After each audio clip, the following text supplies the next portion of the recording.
My butternut squash has been growing well until one day I noticed something wiggling just under the skin of the fruit. I noticed that my butternut squash had maggots. Some of the fruit I managed to save, but others were too far gone. In this video, I'm walking you through what happened, what caused this, and most importantly, how you can still protect your own harvest. Let's get into the video. So this is what happened. It all started with a few fruits showing some soft and mushy patches.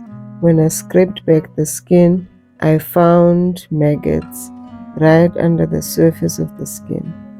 The damage was mostly on the top layer, but it was enough to ruin some of the fruits. What I did is a first attempt at saving some of my squash. I quickly covered what I could and I lifted them off of the wet soil using some string just to tie it onto the trellis. But some of the butternuts were already rotting and scarred beyond use, so I had to let go of the rotten ones. Here's what I think happened. My first suspects are those nasty cucumber beetles and squash bug. I think these insects laid some eggs around the fruit, and then the heavy rains created a damp condition that led to the actual rot of the fruit. The fruit resting directly on the soil made things worse, and sun exposure also created a problem by causing sunburn on the skin of the butternut squash. If you don't want to be like me, I've got a few tips that you can still implement in your garden to save the rest of your fruit.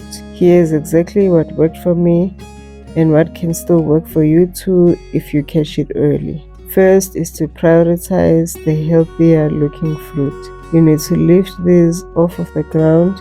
You can either use bricks or tiles or plastic lids. Just don't let them sit on wet soil, especially during heavy rains.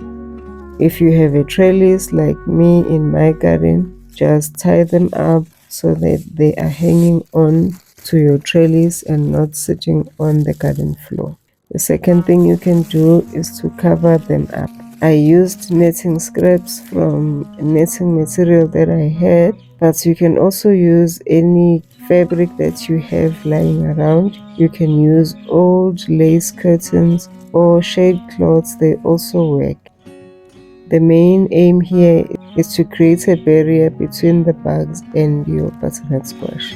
Another good tip is to improve airflow. I pruned a few of the big leaves around the fruit just to give the fruit more air so that it dries up any moisture surrounding it. Next season, here's what I plan to do. I want to tie up all of my butternut squash onto the trellis just so that it doesn't touch the ground and the same problem happens again. I will interplant my butternut squash with some marigold and basil, not only because it makes the garden look beautiful, but also to confuse the pests and also attract beneficial insects. It's also important to consistently inspect your fruit earlier and more often so that once you see early signs of issues, you can treat them before they damage and spread throughout your garden.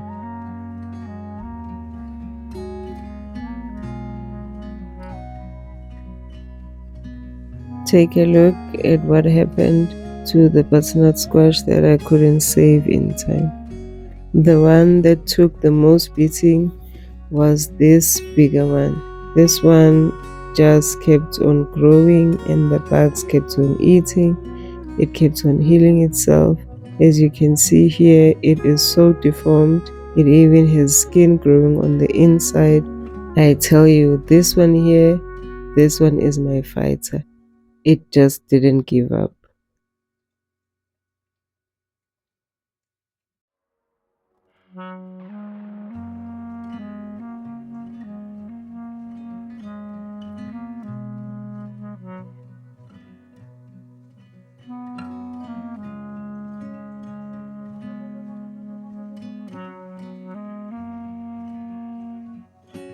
This one has got multiple holes in it, but the parts where the bugs had started to eat, it healed itself. That's why it's looking dry and there's no more worms wiggling inside.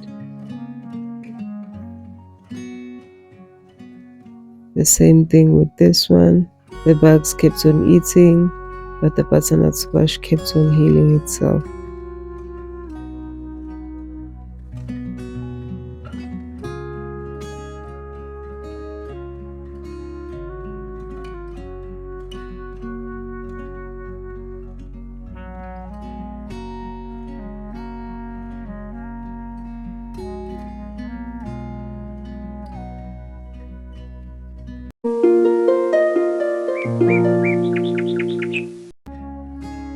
Have you ever opened a fruit and found unexpected surprises like this? Share your story and your best harvest saving tips in the comments below. I'd love to hear from you. Don't forget to like, subscribe, and join me again for more real gardening stories and practical, honest advice. Until next time, as always, happy gardening to you.